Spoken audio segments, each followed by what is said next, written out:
Eh bien, bonjour Lionel. Bonjour Philippe. Ça va bien? Très bien. Lionel, nous voici déjà rendus à notre 4e volet. Oui. Et ce volet, ou interview, s'inscrit dans le cadre plus général de ta proposition de nous faire part de ta découverte. Oui. Une découverte assez révolutionnaire, Tout à fait. dont le titre est d'ailleurs assez évocateur. L'inconscient, Dieu laïque. Oui.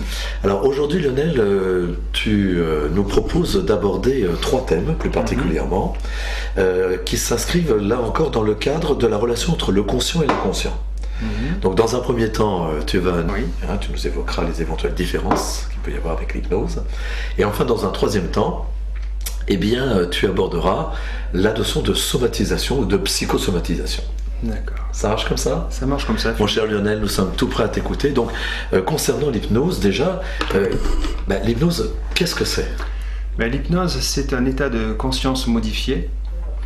C'est-à-dire que lorsque la personne est dans un état de transe, on parle avec une voix de transe au niveau du thérapeute, et à ce moment-là, l'hypnose va générer à l'intérieur de la personne une grande détente, un état de transe, et va lui permettre à ce moment-là de se rapprocher de son centre, de son inconscient, et il va passer dans les premiers temps en hypnose dans un état de détente, et après parfois le conscient a peur d'être en détente parce qu'il y a certaines personnes qui estiment qu'être en détente c'est être en danger, et à ce moment-là la personne revient, sort un peu de transe, se remet en transe, etc. Mais petit à petit le conscient est apprivoisé par rapport à la détente, à l'état de transe, et à ce moment-là, il va se mettre en harmonie plus ou moins par rapport à son inconscient au fur et à mesure des séances. D'accord, donc si on comprend bien, notre conscient, il serait plutôt en tension, il est tendu, c'est ça ? Oui, c'est ça, oui. Et d'une certaine manière, nous l'apaisons. Oui. Nous lui permettons de se relâcher, c'est ça ? C'est ça. Et c'est ce qui va permettre à ce moment-là de pouvoir converser avec l'inconscient de manière beaucoup plus facile. Tout à fait, mais même si le conscient fait barrage par rapport au message que peut évoquer l'inconscient, ça marche quand même si le conscient est en opposition. On peut outrepasser le barrage, on va dire le filtre du conscient ? Oui, on peut le passer parce que lorsque le thérapeute parle en voie de transe, on est obligé, nous les thérapeutes, de dire la vérité. Donc à partir du moment où on dit la vérité, l'inconscient de la personne est en osmose avec nous en fait. Et à ce moment-là, elle participerait à la tombée du barrage du conscient, on pourrait dire ça. Elle entendant une voix de vérité, on va dire, Tout à fait. à ce moment-là, elle nous aide à faire tomber le barrage du conscient. Est-ce qu'on peut le dire comme ça ? Tout à fait, c'est-à-dire que l'inconscient va faire donner des messages au conscient qui n'en a pas conscience en fait. En fait, c'est l'équivalent de démonter un mur pierre par pierre en fait. Voilà. Donc le conscient va se rendre compte petit à petit par une prise de conscience qui va s'effectuer a posteriori, en fin de compte, de sa phobie, de ses peurs, de ses terreurs, de tout ce qui peut l'accaparer dans sa vie d'être humain. Tout à fait. Donc l'inconscient à ce moment-là, il est vraiment solidaire de l'action qu'on est en train de réaliser. Tout à fait. Et comment l'imagines-tu que fait-il cet inconscient ? Il agit pendant ton hypnose ? Que fait-il ? Mais le conscient se met dans un état soit de défense, soit de détente. Et donc au fur et à mesure de la séance, il va être en harmonie avec son inconscient. Donc il va rentrer dans un état de détente profonde qui peut aller jusqu'au sommeil ou à des micro-sommeils, qui va être le fait que le conscient il lâche totalement par rapport à ses peurs initiales, et ça va lui permettre notamment d'apprécier la transe telle qu'elle est. Donc à l'occasion de l'hypnose, il y a un discours qui est tenu. Il y a un discours qui est tenu. Et ce discours, le thérapeute et espérons-le le patient, il a vocation d'aider le patient, oui, de le soulager, etc. On est bien d'accord. Oui. Qu'est-ce qui fait que, au-delà du filtre qui a été passé, qu'est-ce qui fait que le discours va sauver, va aider le patient? Quel est le contenu du discours?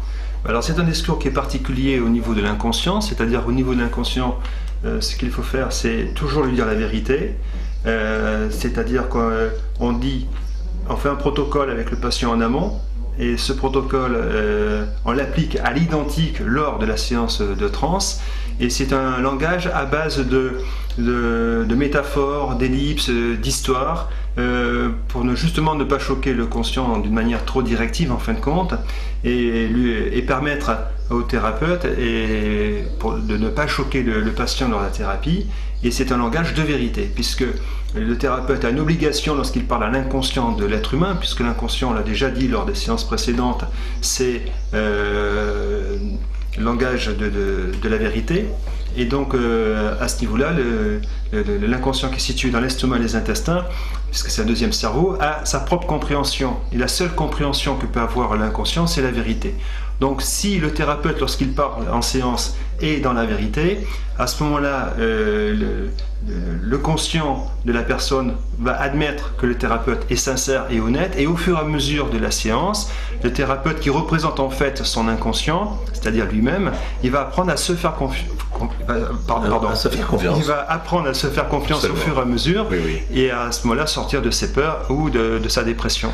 Donc le patient est supposé être porteur, contenir certains mensonges ou certains programmes qui lui sont nocifs dans la vie. C'est bien ça ? C'est tout à fait ça. Et là, tout le travail donc du thérapeute et du partenariat, je dirais, avec l'inconscient, c'est alors, est-ce que c'est d'identifier déjà les messages ou les programmes mensongers?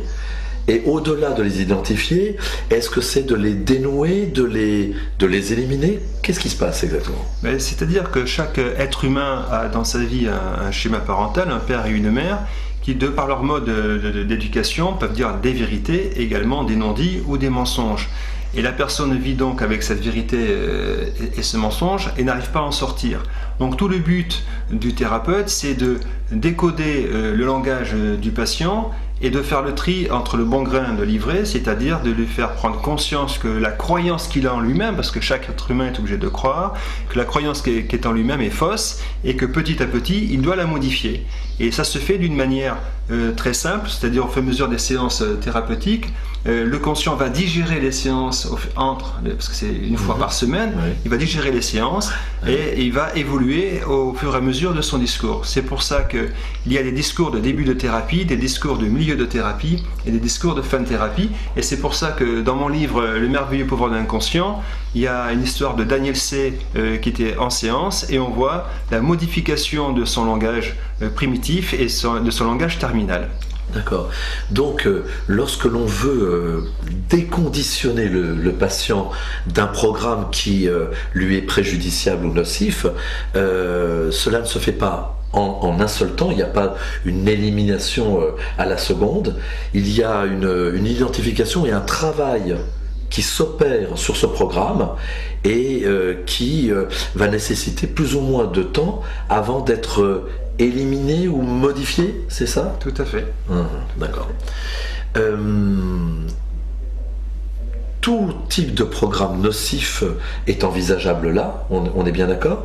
Toutefois, tu as évoqué l'impact immense qu'avaient nos schémas parentaux. Au-delà des schémas parentaux, pouvons-nous généraliser le propos en disant que les programmes nocifs émanent de tout ce qui a été notre éducation, notre environnement? Est-ce que l'on peut le dire, cela? C'est tout à fait ça. D'accord. Mais plus particulièrement, le fait que l'on ait côtoyé régulièrement nos parents et ils représentent une image très forte pour nous, on peut dire que ce sont vraiment les agents premiers d'un conditionnement soit positif et ou, malheureusement parfois, négatif, oui. Entendu. D'après tes propos, il y a au moins 2 outils, si je puis parler d'outils, dont il est préférable que le thérapeute dispose. Tout d'abord, tu as parlé des images, cette capacité à faire des métaphores, etc. Oui. Est-ce que tu peux nous en dire plus? Quel est l'intérêt? Par exemple, l'intérêt de la métaphore, c'est de ne pas choquer le conscient lors de la séance en thérapie. Par exemple, je vais t'évoquer un processus que je fais très régulièrement. Lorsqu'une personne a des idées qui sont contraires à la vérité et la bonne marche de sa propre vie, je fais un processus qui s'appelle le processus des petites bûches. Alors qu'est-ce que c'est? Tout simplement, je mets le patient en transe, et lors de la transe, son inconscient va couper des petites bûches pendant 2, 3 ou 5 minutes de temps d'horloge, et chaque bûche représente une idée négative qui doit couper en deux. Donc en fin de compte, toute sa problématique qu'il va y avoir par la suite dans la semaine, quand il sort de la séance et lorsqu'il vit tous les jours de la semaine, ce qui va se produire, c'est que les idées nocives qui va s'entrechoquer à l'intérieur de lui-même vont diminuer en nombre et en puissance, et à ce moment-là, sa vie va être meilleure au niveau de sa pensée. Au-delà, donc voilà un exemple de métaphore et d'image très, très facilement compréhensible. Voilà, c'est ça. Il y a également un autre outil qui est très important en thérapie, c'est la voix. Oui. Est-ce que tu peux nous en parler justement? En thérapie, la voix de transe, c'est quelque chose qui est spécifique à chaque thérapeute. Et donc, en ce qui me concerne, puisque pour donner l'exemple, j'ai une voix de transe qui n'est pas identique à celle que je parle actuellement. Absolument. Je peux faire un essai. Tout à fait d'ailleurs. Voilà, est-ce que tu peux nous... Je vais te faire un petit essai de transe, et vous pouvez sentir vos paupières parfaitement posées sur vos yeux. Et vous pouvez sentir vos mains bien posées sur vos jambes. Et vous pouvez sentir vos pieds parfaitement posés sur le sol en totale sécurité. Voilà, donc cette voix de transe que je viens de faire, c'est une voix qui est spécifique au niveau de l'onde, si tu veux, qui va permettre d'être en connexion directe avec l'inconscient de la personne. C'est un phrasé qui est plus ou moins lent, et en plus c'est entrecoupé d'une inspiration, c'est-à-dire que le thérapeute parle dans l'expiration et non pas dans l'inspiration. Donc par ce rythme, ça berce la personne au niveau du langage, au niveau de la voix, au niveau de la fréquence, et donc chaque thérapeute a une voix particulière, et il y a des voix qui sont plus puissantes que d'autres. Voilà. Et d'après les échos que j'ai, et puis on se connaît bien maintenant, entre autres ta voix a un sacré impact. On voit que effectivement tu as prononcé des mots de rythme, etc. Il y a même une certaine forme de musicalité. Oui, dans la voix, il y a une forme de musicalité, parce que bon, tout un chacun a un accent, l'accent de Marseille, l'accent du Sud, l'accent du Nord, quelles que soient les musiques. Mais comme la musique est universelle, de toute façon, ça marche tout le temps avec tous les inconscients, puisqu'en fin de compte, l'inconscient, non seulement il a tous les accents, il peut avoir tous les accents du monde, mais on peut parler également tous les langages du monde.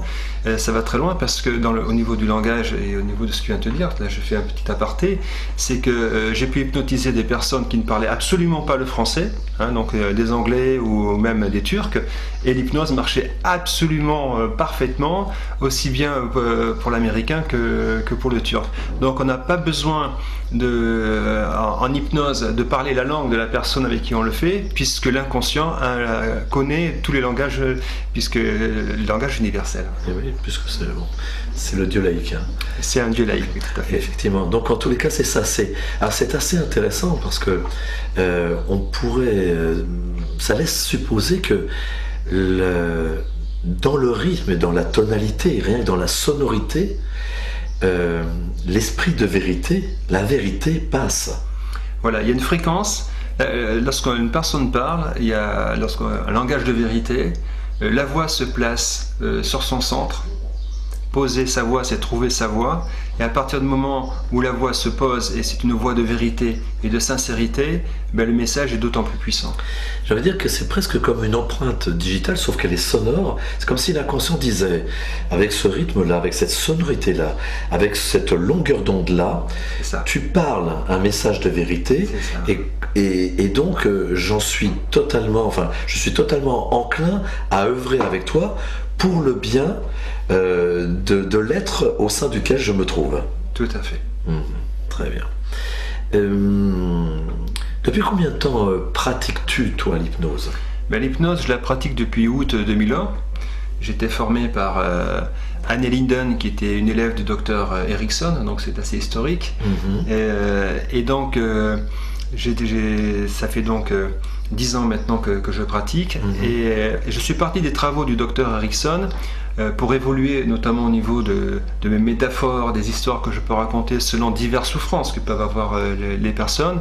Et j'en suis arrivé dernièrement, dans les 2 dernières années, à fabriquer des CD d'hypnose qui ont une valeur thérapeutique très puissante, puisque ma voix, je l'ai appris de par mes travaux, elle est soignante et thérapeutique, et elle va au-delà, en fin de compte, d'une simple voix de transe, puisqu'elle est également soignante. Oui, elle est très calmante. Et à la limite, on pourrait presque dire aussi, jouer sur le mot du calmant. Elle peut aussi être comme un calmant. C'est comme un calmant, c'est-à-dire que ma voix de transe déclenche les endorphines, la dopamine, régule la sérotonine, parce qu'on sait que dans le premier cerveau primitif, dans le système nerveux entérique, l'estomac fabrique 95% de la sérotonine, et donc par ma voix, eh bien, je régule la sérotonine, et également la mélatonine qui est responsable, un neurotransmetteur qui est responsable du sommeil, qui permet, et donc je peux faire aussi bien des CD qui vont endormir, qui vont régler les problèmes d'insomnie, que ma voix peut être également déclencher les amphétamines, c'est-à-dire déclencher des molécules qui vont permettre à la personne d'être beaucoup plus dynamique dans son travail. Donc on peut travailler dans une voie de transe dans plusieurs domaines, aussi bien pour endormir par rapport aux insomnies, par rapport aux douleurs qu'on peut avoir dans le corps, et pour dynamiser la personne lorsqu'elle n'a pas envie de faire quelque chose. C'est pour ça que j'ai fait un CD qui s'appelle Envol. Ce CD a la particularité dans une musique bien particulière, de mettre soi-même des phrases subliminales dans ce que je veux, de ce que j'ai pas envie de faire. Donc c'est un CD qui permet de faire des choses qu'on n'a pas envie de faire. Et bien en passant ce CD, on se met des phrases positives à l'intérieur, et lorsqu'on ressort de transe, tout ce qui nous coûtait de faire, eh bien on va le faire beaucoup plus facilement et sans aucun effort en fait. Voilà, donc pour te dire à quel niveau on peut arriver avec la voix de transe. D'accord. On peut se donner envie de faire quelque chose qui, jusqu'à présent, ne nous était pas agréable. Exactement. D'accord. Si tu le veux bien, Lionel, on va revenir sur le nom que tu as évoqué tout à l'heure, Erickson. Parce que pour un certain nombre de personnes qui nous écoutent, cela ne signifie pas forcément grand-chose. Dans l'histoire de l'hypnose, il y a eu plusieurs écoles. Est-ce que tu peux nous en dire 2-3 mots, et en tous les cas, peux-tu nous dire en quoi consiste plus particulièrement l'hypnose que l'on appelle ericksonienne du nom de son auteur? Mais il y a eu plusieurs types d'hypnose, mais l'hypnose, de par les temps, elle a toujours été pratiquée. En fin de compte, notamment par les chamans, et ça c'est depuis des temps immémoriaux, du temps même de la préhistoire. Donc l'hypnose est une très vieille histoire, c'est pas que de maintenant qu'on vient de l'apprendre. Il y a eu notamment les fameuses séances d'hypnose du professeur Charcot, notamment au niveau des hystériques. À la fin du 19e siècle. À la fin du 19e siècle. Il y avait des docteurs également, c'était 2 docteurs nancéens également à la même période, qui avaient fait une école ou qui avaient pratiqué dans un hôpital à Nancy, qui obtenaient des résultats tout à fait fabuleux à ce niveau-là. On reparlera d'ailleurs d'un monsieur qui n'habitait pas très loin de Nancy tout à l'heure, et qui a eu son importance en auto-hypnose. Voilà. Et donc, oui, tout à fait, je parle du pharmacien Coué, on ne peut pas le nommer. Donc, et ensuite, il y a eu une autre école qui est l'école du docteur Erickson, qui a pratiqué une hypnose qui est pour moi scientifique, dans un sens où il fait appel à l'inconscient de la personne. Les autres hypnoses étaient très directives, c'est-à-dire elles soumettaient le sujet à l'hypnotiseur en fait. Et avec le docteur Erickson, c'est absolument pas ça, c'est-à-dire qu'en hypnose ericksonienne, on est conscient de tout, on entend des bruits, on peut bouger, on peut ouvrir les yeux, on peut tousser, on peut pleurer, on peut tout faire en séance. Le conscient est en hyperconscience, en hyper-éveil cortical, comme on dit. Oui. Donc, on ne dort pas du tout. Ah oui, il n'est pas en sommeil. On n'est pas du tout en état de sommeil. Au contraire, on est en hyperactif. C'est très simple. Si tout un chacun fait une expérience chez soi, mettez un foulard autour de vos yeux, et vous allez voir que vous allez mieux entendre, et vous allez avoir la préscience ou le pressentiment des choses d'une manière beaucoup plus puissante. Et écouter quelqu'un les yeux fermés, vous l'entendrez beaucoup mieux que les yeux ouverts. Parce que paradoxalement, d'avoir les yeux ouverts, c'est être aveugle, et d'avoir les yeux fermés, c'est d'avoir les yeux grands ouverts au niveau de la conscience. Très bien, sans doute parce que le fait que nous regardions fait que nous portons notre attention sur... Le regard déforme comment dirais-je, ça met en hypnose déjà. Le fait de voir, c'est se mettre déjà en état d'hypnose et on ne voit pas forcément l'intérieur de l'être. Et si on voyait les êtres tels qu'ils sont à l'intérieur d'eux-mêmes, les yeux fermés, et bien à ce moment-là, on pourrait prendre des décisions par rapport à son homme ou sa femme, ou par rapport à d'autres amis ou d'autres amitiés. On ferait les choses d'une manière différente, parce qu'en écoutant les yeux fermés, on écouterait ceux qui disent la vérité et on entendrait le mensonge. Donc en fait là tu es en train de suggérer à tous ceux qui nous écoutent que le prochain repas à partager avec des amis doit se faire dans les ténèbres. Dans les ténèbres ou les yeux fermés. Les yeux fermés. Moi, c'est une manière habile aussi de ne pas montrer, je dirais, la faiblesse du repas que tu proposes à tes amis. Boutade. C'est exact. Mais au niveau de ta langue, les yeux fermés, tu sentiras encore plus ta douleur. Donc 10 ans de pratique. 10 ans de pratique. Juste à titre d'information pour qu'on te connaisse un petit peu mieux sur ce qui est quand même le cœur de ton action, c'est l'hypnose. Combien de personnes en règle générale vois-tu alors, soit dans la semaine, dans le mois? Combien durent les séances? Comment ça se passe tout ça? Dans la semaine, dans le mois, disons que ça peut aller de 30 à 40 personnes par semaine. La durée de la thérapie, c'est en général la moyenne, c'est entre 40 minutes à 1 heure. Et l'hypnose par elle-même, c'est entre 15 et 20 minutes au maximum. Alors, au sein de la séance, oui. Il y a environ la moitié du temps qui est passé à l'hypnose. À peu près. Le reste du temps, alors, qu'est-ce qui se passe? Ce qui se passe, c'est que lorsque la personne vient en séance, eh bien, on fait un débriefing, c'est comment s'est passée la semaine, a-t-elle fait des rêves, puisque dans le module 3, on a parlé du langage de l'inconscient, le rêve, et le rêve va me permettre de savoir où en est la personne, puisqu'il y a des rêves de début de thérapie, des rêves de fin de thérapie, des rêves de milieu de thérapie. Donc, par le rêve, si la personne en fait, je vais savoir où est-ce qu'elle en est, s'il y a des points ou des peurs qui se sont révélées qu'elle ne m'a pas dites, donc on peut décoder à ce niveau-là. Ensuite, au niveau comportemental et au niveau langagier, je vais savoir si la personne a évolué par rapport à une schématique, par rapport à quelque chose qui s'est produit à ce niveau-là. Et puis, par la suite, je fais un protocole en fonction des éléments qui me sont donnés. Je mets la personne en hypnose. C'est à ce moment-là que tu mets en hypnose. Et après, je fais un débriefing en sortie de transe. Donc, en fait, grosso modo, il y a un bilan. Il y a un bilan qui est fait. C'est fait en 3 parties. En fait, c'est avant, pendant, après. C'est débriefing, un protocole et débriefing. D'accord. Entendu. Voilà. Très bien. On va revenir, si tu le veux bien, sur un point que tu as développé aussi. Ça serait intéressant là que tu nous en parles. Les fameuses valises, les schémas parentaux, les valises. Est-ce que tu peux nous en dire plus?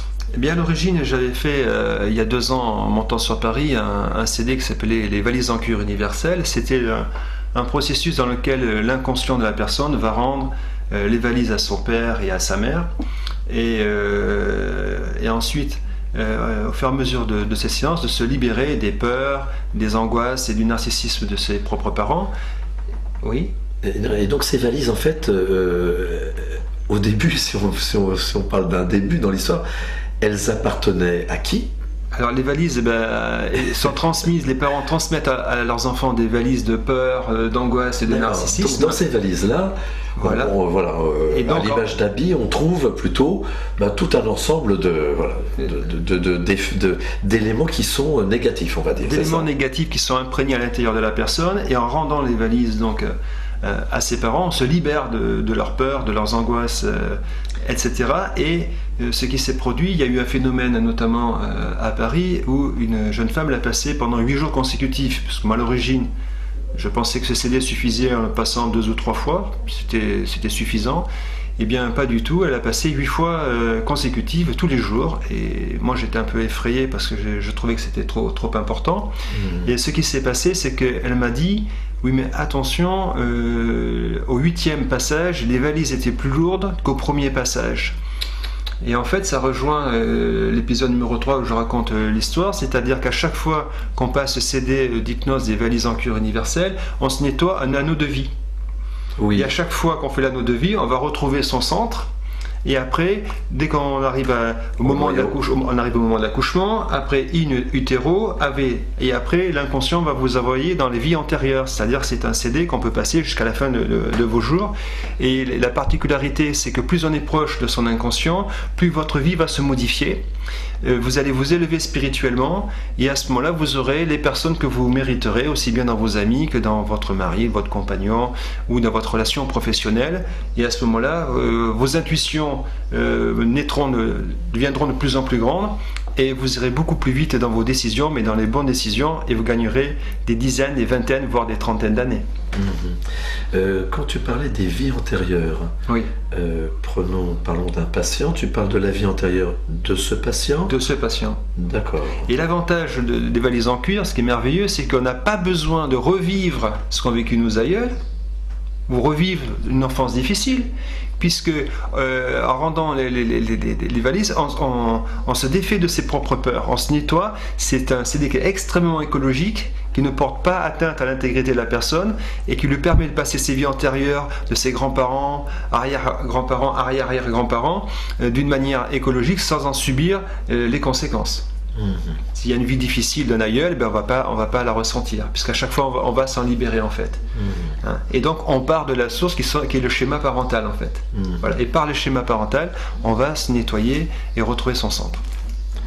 Peut-on généraliser, à l'appui du témoignage que tu as évoqué, peut-on généraliser en disant que lorsqu'on va commencer à travailler avec les valises, les premiers habits, vêtements dont on va se débarrasser sont à chaque fois les plus légers, les moins lourds? Est-ce qu'on peut... Ça dépend. C'est comme le tronc d'un arbre. Lorsque tu coupes le tronc d'un arbre, tu as des anneaux de vie qui sont plus difficiles que d'autres. Tu veux dire, là, l'arbre a souffert, là, il a moins souffert, etc. Donc à chaque fois que tu vas faire les anneaux de vie, il y a des moments où tes habits qui vont être difficiles, ça va être plus lourd au niveau des valises, et puis il y a des anneaux, ça va être plus léger. Entendu. Vois-tu, concernant l'hypnose, pour conclure sur ce premier thème, vois-tu des éléments que tu souhaiterais encore nous rajouter? Non, je pense que l'hypnose est un très bel outil que tout le monde peut utiliser. Tout le monde peut être hypnotisé, même ceux qui ne veulent pas être hypnotisés, ils sont quand même hypnotisés. Pourquoi? Parce que comme il y a deux cerveaux, il y a deux modes de compréhension, et comme on parle à l'inconscient, peu ou prou, par effet retard, sur les personnes, sur les conscients rebelles qui refusent la thérapie, et bien à un moment donné, ce conscient, dans l'espace, va digérer la séance à effet retard, et donc c'est des gens qui auront des résultats dans le futur, mais l'hypnose marche pour tout un chacun. En tous les cas, on voit bien que tel que tu le présentes, et comme en fait le réalisent tous les thérapeutes dignes de ce nom, il n'y a pas de danger, bien au contraire. Tout cela est réalisé pour aider personne à mieux être, à mieux vivre. Tout à fait, il n'y a pas de danger. Et puis en plus, au niveau thérapeutique, ça va très loin, parce que ça va au niveau du contrôle de la douleur, ça va pour la capacité mémoire, ça va pour arrêter le tabac, pour arrêter les addictions en alcool. Et le stress aussi. Le stress, parce que Antistress 2 que j'ai fabriqué, il est antidépresseur, il est anxiolytique, et c'est un véritable somnifère. Donc Antistress 2, comme je viens de parler, Antistress 2 là actuellement, les valises en cuir, je viens de parler des effets des valises en cuir, Envol qui est un dynamiseur, etc. Bon, je fais des CD pour arrêter le tabac, pour arrêter l'alcool, et donc les applications sont multiples, et on peut même opérer sous hypnose. Les dentistes également arrachent les dents sous hypnose. Donc l'application de l'hypnose, si elle était généralisée au niveau d'une population, enlèverait bien des pharmacopées et permettrait en même temps aux personnes de se soigner. Pourquoi? Parce que l'hypnose va chercher dans le corps tous les médicaments dont vous avez besoin pour vous soigner vous-même par vous-même. En fin de compte, vous avez à l'intérieur de vous-même toute une boîte à pharmacie, tous les ingrédients nécessaires que l'inconscient peut vous donner si votre conscient vous laisse tranquille. Mais en cela, l'hypnose est tout à fait puissante et efficace. Très bien. Parfait Lionel, abordons le deuxième thème si tu le veux bien, qui est en étroite relation avec le premier. Oui. L'auto-hypnose ou autosuggestion.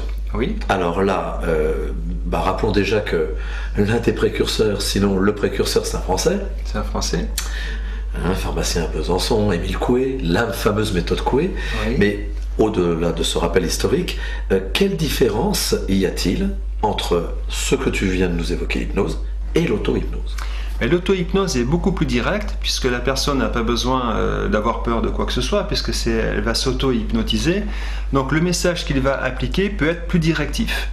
Et par exemple, il y a Émile Coué qui avait dit une célèbre phrase pour que les gens aillent mieux. Il disait que tous les gens puissent se dire tous les jours, la phrase est 2 points, tous les jours et de plus en plus et à tout point de vue, je vais de mieux en mieux.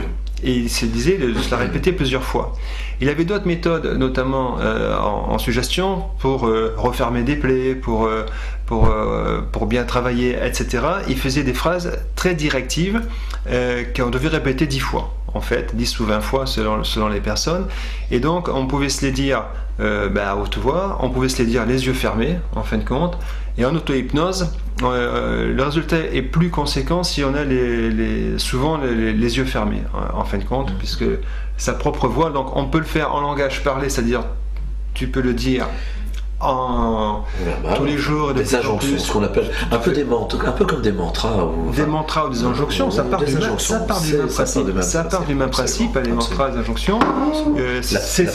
La prière, c'est de l'auto-hypnose. C'est de l'auto-hypnose. Donc, on peut se faire tous les messages que l'on veut d'une manière très simple. Et la différence avec l'hypnose, c'est que il n'y a pas un thérapeute, puisqu'on peut avoir peur de son inconscient, puisqu'on parle directement à son inconscient d'une manière directive. Donc effectivement, ce qui va être différent, ça va être d'abord la notion de voix. Là, on n'a pas une voix externe qui s'adresse à nous. Non.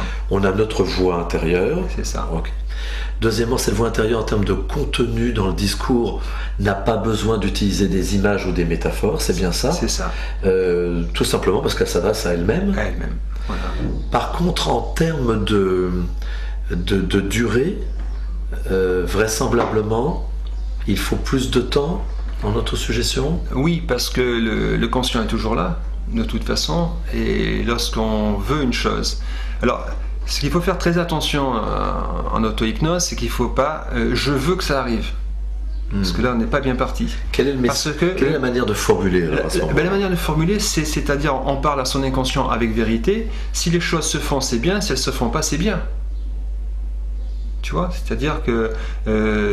Parce qu'on peut vouloir pour soi-même, finalement, être son premier ennemi, vouloir pour soi-même des choses qui finalement ne nous conviennent pas.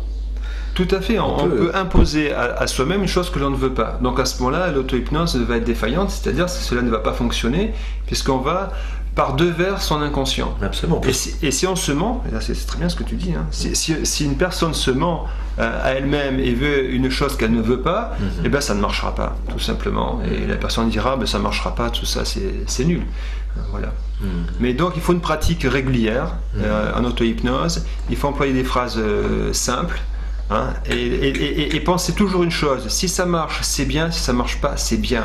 Il faut toujours avoir en thérapie ou en auto-hypnose ou en hypnose une notion d'une tolérance à l'erreur comme à l'échec, parce que en thérapie, notamment en thérapie hypnotique, il faut savoir que l'échec comme la réussite sont d'égale valeur, parce que dans la nature, l'échec et la réussite ça n'existe pas. C'est une notion qui est propre à l'homme, mais qui est totalement binaire, qui est binaire, mais qui n'est pas naturelle en fin de compte. Donc que la personne puisse accepter l'échec comme la réussite d'égale valeur, et à ce moment-là, il peut faire des auto-hypnoses qu'il désire, mais en ayant une notion de tolérance et surtout d'humilité vis-à-vis de lui-même. Tu as évoqué là justement ce côté binaire de l'individu, alors que tu as dit que dans la nature, ça n'existe pas, c'est synthétique, c'est holistique, c'est unique. C'est unique. C'est unique. Ouais. Quelques instants, revenons. Si ça ne se fait pas, pouvons-nous en tirer la signification suivante, c'est que l'inconscient nous dirait tu te trompes ? Est-ce que c'est ça qu'on peut dégager lorsque l'on souhaite, l'on aspire à quelque chose et que cela ne se fait pas? Est-ce que c'est notre inconscient qui réfute, qui identifie que ça n'est pas bon pour nous? Est-ce qu'on peut dire ça? Tu peux reformuler ta question? Je le refais. Je suis en auto-suggestion, je m'adresse à moi-même et je veux absolument que Lionel m'aime. Je le veux. Ouais. Mais ce Lionel, il ne me convient pas. Oui. Il ne me convient pas. Oui. finalement cela n'aura pas lieu. Cela n'aura pas lieu grâce à qui ou pourquoi? Parce que tu es dans le vouloir. Et en fin de compte, il faut être dans le non-vouloir du conscient. C'est-à-dire qu'à ce moment-là, si on veut quelque chose, au niveau de la nature, en fait, c'est très simple. Si on veut quelque chose, la nature va vous freiner, en fait. Plus vous voulez quelque chose, plus la nature va vous mettre le pied, vous allez vous-même vous mettre le pied sur le frein. Par contre, si vous dites, bon, je t'aime Lionel, je souhaite que tu aimes, etc., ce qui va se passer, c'est que si tu es dans le détachement, tu dis, si ça se fait, c'est bien, si ça se fait pas, c'est bien, je serai plus attiré par rapport à vouloir une amitié par rapport avec toi, plutôt que par rapport à ton vouloir. C'est-à-dire que ton vouloir va... Je fais mon coming out, moi c'est de l'amour. C'est ça. Je l'ai pris comme ça. Donc, si tu veux, par rapport à ça, le non-vouloir est essentiel à ce niveau-là, et le vouloir fait freiner. Donc, dès qu'on est dans la volonté, on n'obtiendra pas à 98% ce que l'on veut. Si dans un non-vouloir, tu vas attirer la personne vis-à-vis de toi, par exemple, et tu vas permettre à la personne tu vas être attirante parce que tu es dans le non-vouloir. Tu vois ce que je veux dire? Tu émets, en fait, tu suggères, on est dans l'autosuggestion, ça rejoint le sujet, on suggère une idée, on souhaite, on émet une aspiration, un désir, une envie, exactement. Mais on dit pas, on n'impose pas. C'est ça. Pour la métaphore, c'est comme si vous postiez votre suggestion dans une boîte aux lettres imaginaire en attendant que le destinateur puisse la recevoir un jour. Voilà. Et si vous travaillez dans l'intemporel et l'immatériel, c'est-à-dire que la notion de temps n'existe plus, vous êtes dans le non-vouloir, eh bien la réponse sera d'autant plus rapide que votre non-vouloir sera important. Très bien. Voilà. Ça, c'est important. Donc là encore, on rejoint la notion de prière. Quand on fait une prière, on n'est pas dans je veux. Non, on n'est pas dans le je veux. On est dans j'aspire. J'aspire, voilà, c'est ça. Tout à fait. Entendu, très bien. Que dire d'autre au niveau de l'auto-hypnose, autosuggestion? Une personne, par exemple, qui serait perverse et qui voudrait pratiquer l'autosuggestion. Imagine-t-on, a-t-on des éléments par rapport à ça? Qu'est-ce qui peut se passer? Une personne qui se voudrait du mal, je parle de perversion, qui se voudrait du mal, qui serait dans une forme de disons que par rapport à la perversion, s'il emploie un langage de mensonge, toujours pareil. L'inconscient ne va pas appliquer. S'il applique, c'est vraiment mutilatoire, c'est de l'automutilation, de la perversion absolue. Mais là, c'est plutôt de la forme psychotique du comportement et schizophrénique, c'est une pathologie, ça, pour le coup. Dans les propos que tu as tenus, il semblerait que l'autosuggestion soit plutôt sur une projection de désir positif, soit plutôt utilisable dans ce cadre-là, alors que concernant l'hypnose, on est plutôt dans une résolution d'éléments négatifs. Ai-je raison d'en déduire cela? Non, tout à fait. L'hypnose est là pour résoudre des problèmes que le conscient n'arrive pas à résoudre. Et l'auto-hypnose, c'est quelque chose qui est extrêmement simple en fait pour que la personne soit bien. Donc c'est beaucoup plus limitatif l'auto-hypnose que l'hypnose en tant que telle. Voilà, très bien.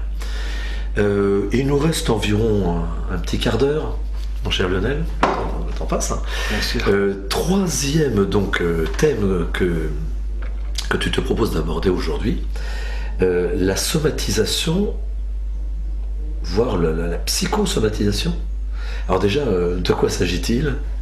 Est-ce que c'est la même chose? Oui, pour moi la somatisation et psychosomatisation part du même principe, c'est-à-dire que le conscient émet un message, l'inconscient le reçoit et va émettre à ce moment-là soit des petites phrases très courtes au niveau de l'intuition, on en avait déjà parlé, d'une part, notamment au niveau des rêves également, l'inconscient, au niveau de langage peut te prévenir, mais il peut prévenir également par une douleur corporelle, qui peut être par exemple au niveau de l'estomac. C'est un exemple qui est extrêmement simple.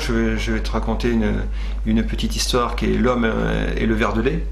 Je vais te la raconter. C'est un homme justement qui se lève le matin. Et donc il arrive dans sa cuisine et puis en se levant il s'est dit, comme je me mets toujours en colère, aujourd'hui je ne vais absolument plus me mettre en colère, je vais rester calme. Donc il se lève, il va dans son frigo, il ouvre la porte du frigo, il pose le pack de lait sur la table, il prend un grand verre et il s'en verse un grand verre. Et puis en refermant le frigo, en se tournant, son coude percute le verre qui tombe sur la nappe, bien sûr, ciré, après sur les franges de la nappe, et après ça tombe sur le sol.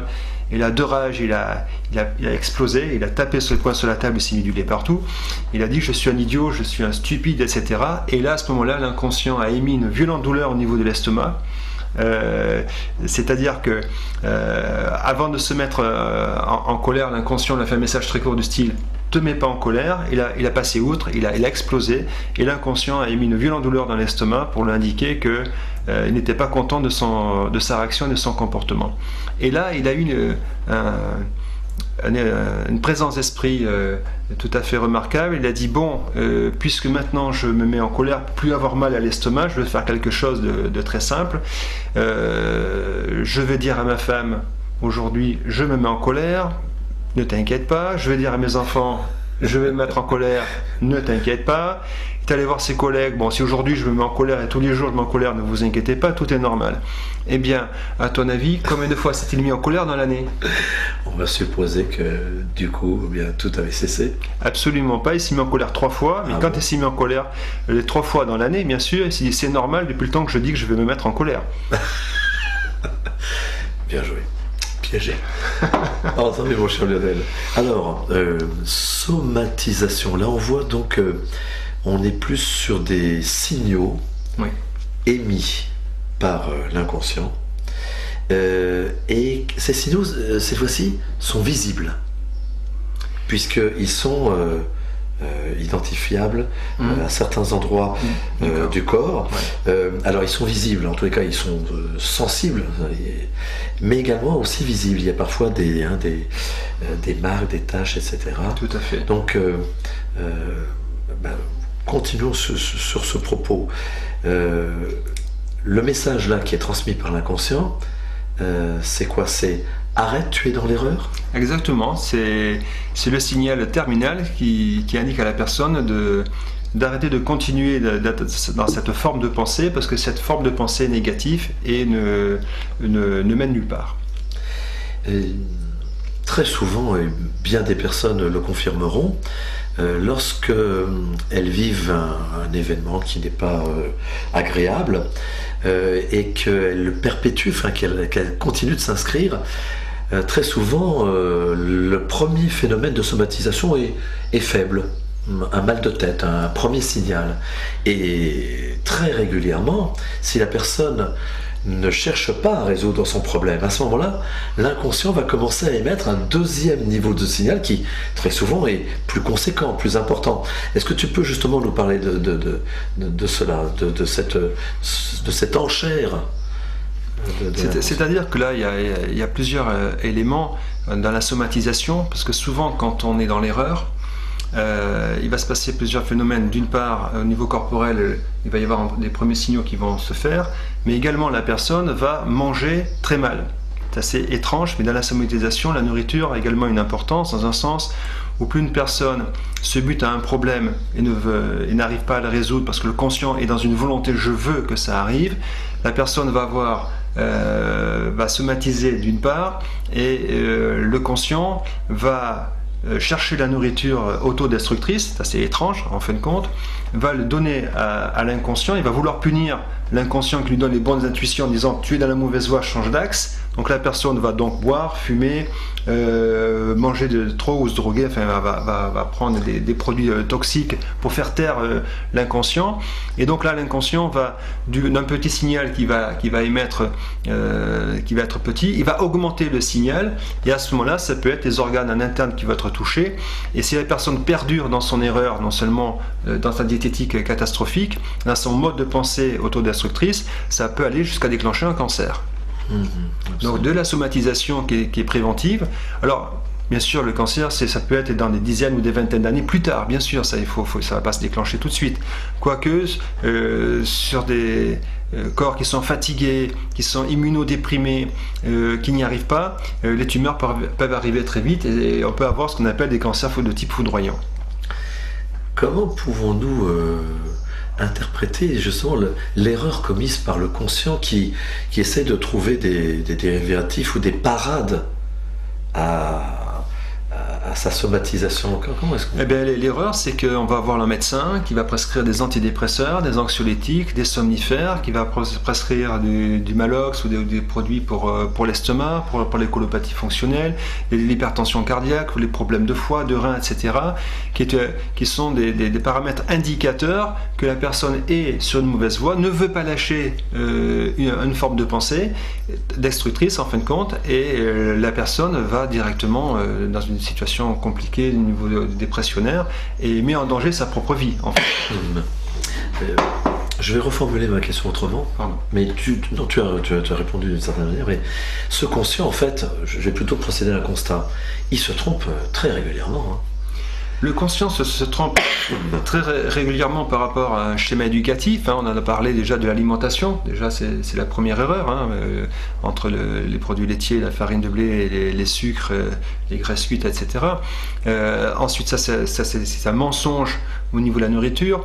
Après, au niveau des non-dits et des schémas parentaux, c'est les mensonges des parents, mais les parents ne sont pas responsables de ce qu'ils peuvent dire parce qu'on ne leur a pas dit de se tromper.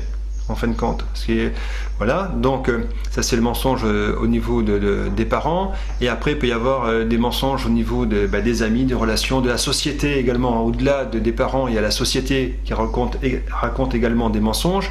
Donc en fin de compte, la publicité raconte souvent des mensonges, très souvent d'ailleurs au niveau alimentaire, qui est une catastrophe, et la publicité est un danger dans un sens où elle n'est pas pour l'intérêt général, mais pour des intérêts particuliers mercantiles. Voilà, donc on voit que le conscient, malheureusement, est très embouteillé au niveau de la mémoire, notamment au niveau de la télévision, qui est une véritable prison, parce que il y a Michel Serres, par exemple, qui a raconté une histoire que la différence entre un prisonnier dans une cellule qui aura de la télévision et tout un chacun qui aura de la télévision dans ce fauteuil, dans sa salle à manger.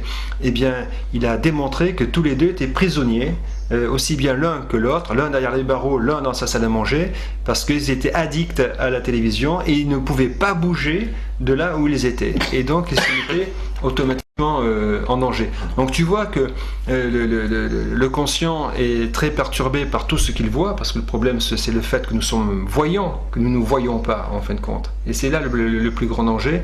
Et en plus de cela, au niveau des messages que l'on rencontre, des messages mensongers qui peuvent être racontés, notamment au niveau de la télévision ou par les parents ou par qui que ce soit, on peut faire en sorte... Ah, écoutez, il y a un petit impératif.